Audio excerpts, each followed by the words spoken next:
Rasulullah Shallallahu Alaihi Wasallam itu teladan beliau bukan hanya dalam urusan kelebihan-kelebihan dan keistimewaan beliau. Tapi Rasulullah Shallallahu Alaihi Wasallam juga teladan justru dalam kekurangan dan kekeliruan-kekeliruan beliau. Karena Rasulullah Shallallahu Alaihi Wasallam adalah manusia, maka Allah telah mentakdirkan Rasulullah itu tidak selalu tepat, tapi selalu benar. Ini dalam bahasa fikih, benar dan tepat itu beda ya. Kalau benar lawannya salah, kalau tepat lawannya keliru. Kalau benar bahasa Arabnya hak, kalau salah bahasa Arabnya batil. Kalau tepat bahasa Arabnya shawab, kalau keliru bahasa Arabnya khata'. Apakah Rasulullah selalu benar? Selalu benar. Rasulullah tidak pernah mengajarkan yang batil. Tapi apakah Rasulullah pernah keliru? Pernah. Rasulullah itu berbuat dosa? Tidak. Tapi lupa? Ya. Dan Rasulullah SAW teladan untuk kita bukan cuma ketika beliau tepat. Bahkan beliau teladan untuk kita ketika beliau keliru. Rasulullah SAW bukan cuma teladan buat kita ketika beliau ingat, tapi juga teladan untuk kita ketika beliau lupa. Nah, teladan ketika Nabi keliru, teladan ketika Nabi lupa, ini jarang dibahas. Padahal itu uswatun hasanah juga loh. Uswatun hasanah dari mana? Kalau kita lupa, kalau kita keliru, kalau kita salah, gimana cara kita untuk tetap on the track, tetap diridhoi Allah, tetap Allah maafin kita. Kalau kita salah, kalau kita keliru, kalau kita lupa, kalau kita silap, kalau kita berdosa. Caranya adalah kita harus meneladani Nabi ketika Nabi juga berada dalam kondisi yang sama, walaupun tetap Nabi lebih baik daripada kita. Buat saya, laqad kana lakum fi Rasulillahi uswatun hasanah. Bukan hanya ketika Nabi SAW sholatnya khusyuk, tapi juga ketika Nabi sholat lupa rakaat. Nabi itu pernah sholat harusnya 4 rakaat, lupa jadi 2 rakaat. Terus selesai salam 2 rakaat nih, kayak orang sholat qashar. Selesai salam, sahabat nanya, ya Rasulullah, apakah kita mengqashar sholat? Kata Nabi tidak. Memangnya kenapa? Kita sholat 2 rakaat loh Rasul. Kata Nabi beneran? Beneran. Tanya ke sahabat-sahabat yang lain, semuanya bilang iya. Kita tuh sholat 2 rakaat. Akhirnya Nabi berdiri lagi, takbir, melanjutkan 2 rakaat sholat yang tersisa dan menutupnya dengan sujud sahwi. Lupanya Nabi uswatun hasanah. Sehingga kalau kita mengalami apa yang pernah Nabi alamin, kita sholat lupa nih, maka kita punya teladan yang paling baik untuk memperbaiki kesalahan dan kelupaan kita. Oh, kalau saya kurang 2 rakaat, tinggal tambah. Tidak harus diulang dari awal menurut jumhur ulama. Uswatun hasanah. Dan bukan hanya itu, uswatun hasanahnya juga buat kita bahwa Nabi itu gak pernah sombong, gak pernah gengsi untuk mengakui bahwa beliau keliru. Itu juga uswatun hasanah. Kan harusnya Nabi itu yang dilihat itu yang ideal-ideal, yang keren-keren, yang istimewa ya. Begitu sekali keliru, Nabi kalau misalnya beliau bukan teladan, beliau gak akan ngaku. Ah, kalian aja yang gak khusyuk, kan saya gak mungkin gak khusyuk, saya ini Nabi loh. Masa kalian ngomongin saya salah? Enggak, kalau kayak gitu beliau bukan uswatun hasanah. Justru karena beliau lapang dada, besar hati, low profile, tawadu, dan mau mengakui kalau beliau memang keliru, disitulah uswatun hasanah dari Nabi untuk kita. Kadang seorang ustadz bisa salah, kadang seorang guru bisa keliru, kadang seorang pemimpin juga salah. Gak boleh seorang pemimpin merasa bahwa dia tuh selalu benar, tuh gak boleh. Karena kalau dia sudah merasa selalu benar, berarti dia sudah mengkultuskan dirinya. Dan Allah mengatakan fala tuzakku anfusakum huwa a'lamu bimanittaqa. Janganlah kalian menganggap diri kalian suci, artinya enggak pernah salah. Jadi pemimpin yang meneladani Rasulullah SAW bukan cuma meneladani dari angle jujur, amanah, profesional, tapi juga meneladani Nabi dari angle apa? Bahwa kalau keliru berbesar hati untuk mengakui. Kalau dinasihati oleh orang lain dan nasihat itu memang tepat dan benar, maka dia menerima dengan lapang dada. Kalau perlu dia berterima kasih kepada orang yang sudah menasihati dia, bukan malah ilfil, bukan malah menyakiti, bukan malah menzolimi. Ini uswatun hasanah ketika Nabi keliru. Laqad kana lakum fi Rasulillah Laqad kana lakum fi Rasulillahi uswatun hasanah. Pasti di dalam diri Rasulullah itu ada uswatun hasanah, tapi kan Rasul nggak selalu tepat, walaupun tepatnya itu banyak, sedikit keliru, tapi tetap ada kelirunya. Bahkan kalau kita baca ayat-ayat Al-Quran, kita akan menemukan lebih dari satu ayat-ayat teguran terhadap Nabi, ya kan? Walaupun yang populer satu, surat Abasa. Tapi surat dengan makna yang sama dengan surat Abasa di dalam Al-Quran itu lebih dari satu. Ada beberapa, bahkan lebih dari 3. Kenapa kok Nabi sampai kayak gitu? Biar kita bisa meniru Nabi kalau kita melakukan kesalahan. Seorang suami tidak selalu harus benar. Dan tidak perlu merasa gengsi mengakui kalau kali ini yang benar adalah istrinya. Buat yang udah punya istri. Yang belum punya juga belum tentu selalu benar. Kadang yang benar adalah teman kos-kosannya. Kadang yang benar adalah mantannya. Kan gak masalah kan?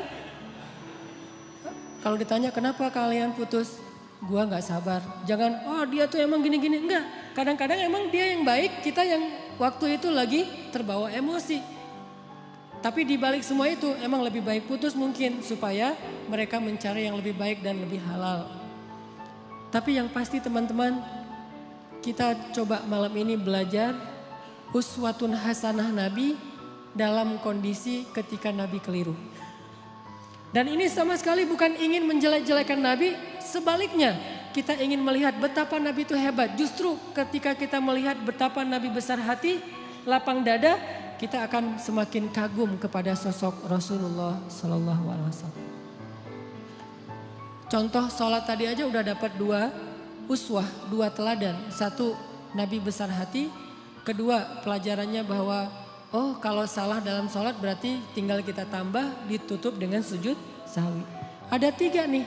Yang ketiga pelajarannya dalam kasus itu apa? Ternyata sahabat-sahabat Nabi itu orangnya dewasa. Sahabat-sahabat Nabi itu orangnya mateng. Gak gampang pundungan. Nabi sholat kurang 2 rakaat. Mereka gak komen, katanya Nabi sholatnya gak khusyuk. Enggak gitu. Mereka gak unfollow Nabi. Wah udah gak bener nih postingannya, gue unfollow aja nih. Dan komennya cuman yang deket doang sama Nabi. Yang komen yang lain gak ikut-ikutan komen. Jadi komennya itu komen positif. Bukan ngebully Nabi, bukan Nabi mah ternyata sholatnya juga mikir yang lain. Saya kira selama ini udah keren banget, ternyata pencitraan doang. Enggak. Kenapa? Karena mereka followers yang udah mateng. Bukan followers yang labil, yang galau gitu. Sehingga sekali Nabi postingnya agak-agak kurang tepat, mereka pundung fisabilillah. Bayangin kalau sekali Nabi keliru terus pundung kan berkurang kan umat Islam? Tidak, yang terjadi justru semakin bertambah. Kenapa? Mereka faham Nabi itu wama Muhammadun illa rasulun qad khalat min qablihi rusul. Dia juga seorang makhluk yang diutus oleh Allah. Kadang dia wafat, Allah menghidupkan dan mematikan, Allah memberi makan, Allah memelihara, Allah membuat dia ingat dan lupa. Semua itu adalah sifat manusia yang melekat pada diri Rasulullah Sallallahu Alaihi Wasallam. Cuma satu bedanya, beliau Allah jaga dari berbuat dosa, maksum. Dijaga dari berbuat dosa. Jadi Nabi itu gak buat dosa, tapi kalau keliru ya. Lagian keliru itu bukan dosa sengaja. Cuman lupa, cuman salah faham, cuman ijtihad. Sehingga sahabat ketika Nabi keliru, ya udah easy going aja, tinggal bangun, ngelanjutin. Jadi makmum Nabi, gak ada sahabat yang akhirnya dorong-dorong Abu Bakar, lu aja yang jadi imam, kayaknya Nabi lagi agak-agak kurang khusyuk gitu malam ini. Kayak lagi apa misalnya, enggak sahabat tetap aja, ya udah Rasulullah kita ikutin. Nabi lanjut 2 rakaat diikutin. Dan enggak ada yang ngomongin di belakang. Enggak ada yang diam-diam, bisa gitu juga ya Nabi, gue heran, jadi gosip. Terus besok keluar di postingan-postingan sahabat, Nabi ternyata manusia biasa. Hashtagnya Nabi lupa, viral di antara mereka. Gak usah dibesar-besarkan, itu hal yang wajar.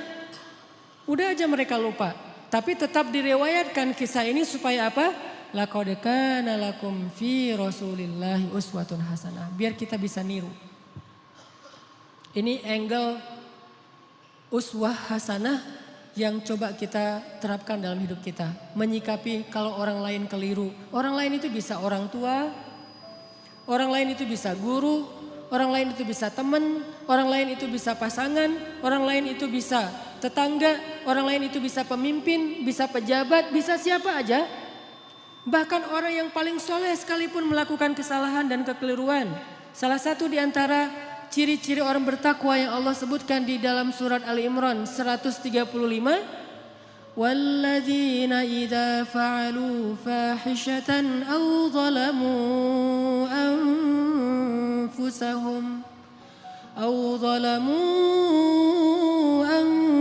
anfusahum dzakarullaha fastaghfaru lidzunubihim.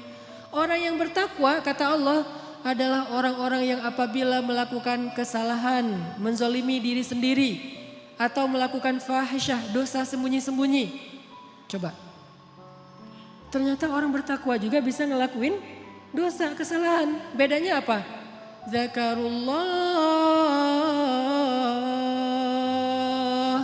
Ketika dia sadar, ketika dia ingat, ketika dia diingatkan oleh orang lain, fastaghfaru lidzunubihim. Buru-buru dia meminta ampun kepada Allah dan tidak lagi melakukan kesalahan itu. Ini bedanya orang bertakwa sama orang yang tidak bertakwa. Kalau orang yang tidak bertakwa, salah gak mau memperbaiki diri.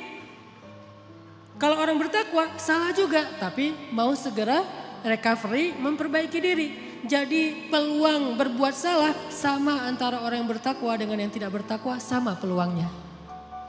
Jangan sampai kita mengkultuskan satu orang, satu tokoh, satu kelompok. Mentang-mentang mereka membawa slogan-slogan Islam, memakai simbol-simbol Islam, menggunakan penampilan-penampilan yang kesannya Islami, lantas gak boleh keliru, gak boleh salah. Wah, hijabnya aja yang syar'i, ternyata pemarah misalnya. Ustadz, mending mana tuh? Orang yang sholat tapi masih korupsi daripada orang yang gak korupsi, orang yang jujur tapi gak sholat. Kan mending yang jujur, walaupun gak sholat tapi yang penting dia jujur. Enggak. Orang yang sholat tapi masih korupsi, sholatnya berpahala, korupsinya berdosa. Orang yang jujur tapi gak sholat, jujurnya berpahala, gak sholatnya berdosa. Masing-masing mendapatkan sesuai dengan amalnya. Famay ya'mal mithqala dzarratin khairan yarah wa may ya'mal mithqala dzarratin syarran yarah. Jadi gak ada mending-mendingan. Tinggal nanti hisabnya di sisi Allah aja di akhirat. Apakah ini lebih banyak pahalanya atau ini lebih banyak dosa? Allahu a'lam. Yang jelas kita belajar sekarang gimana meneladani Rasulullah SAW ketika kita salah, ketika kita berbuat dosa, ketika kita keliru, dan juga ketika orang lain yang melakukan kekeliruan dan kesalahan itu. Teman-teman yang dirahmati Allah Subhanahu Wa Taala, belajar meneladani Nabi SAW itu bukan sekedar belajar mendapatkan wawasan tentang perilaku Nabi, bukan. Kita hafal ayat itu, tapi tidak menjadi perilaku, tidak jadi karakter, nggak jadi attitude, berarti kita belum meneladani Nabi. Cuma hafal ayatnya doang nih. Kita hafal banyak hadis Nabi, kita baca banyak sirah, buku-buku tebal tentang sejarah Nabi, tapi tidak merubah attitude kita menjadi lebih baik seperti yang dicontohkan Nabi, kita berarti belum belajar dan belum meneladani Nabi. Cuman tahu doang. Itu namanya orang yang musaqqaf, orang yang berwawasan. Belum menjadi orang yang alim, orang yang berilmu. Kenapa? Karena tidak disebut ilmu sebelum dia menjadi rasa di dalam hati dan menjadi perilaku dalam kehidupan. Kalau cuma sekedar wawasan itu bukan ilmu, itu namanya sakofah, itu namanya wawasan. Makanya malam ini ketika kita belajar uswatun hasanah Nabi SAW, kita coba munculkan tekad dalam diri kita masing-masing. Pokoknya habis dengar sharing malam ini, saya pengen memperbaiki sikap saya di sosmed. Saya pengen memperbaiki sikap saya dengan teman. Saya pengen memperbaiki sikap saya kepada keluarga, terutama orang tua. Saya pengen memperbaiki sikap saya kepada mantan. Cara memperbaiki sikap kepada mantan apa? Unfollow. Gak boleh following ya. Kalau mau sesekali ngelihat, bikin aja 2 akun. 1 akun punya kita, 1 lagi untuk stalking ya. Pengalaman. Enggak boleh. Lupakan mantan. Jangan sampai kita baca atau mendengar cerita-cerita tentang Nabi hanya sekedar oh ya, oh gitu. Jangan.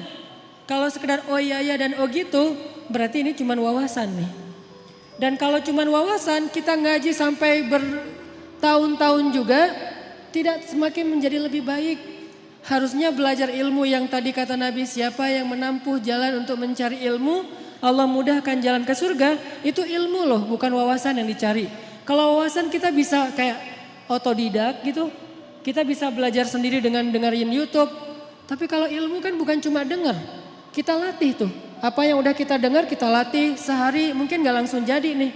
Sama kayak yang barusan kita dengar misalnya tentang gimana berbesar hati dalam menerima masukan orang lain. Kan gak gampang tuh. Gimana berlapang dada mengakui kekeliruan dan kesalahan kita. Walaupun itu menyakitkan. Itu gak gampang loh.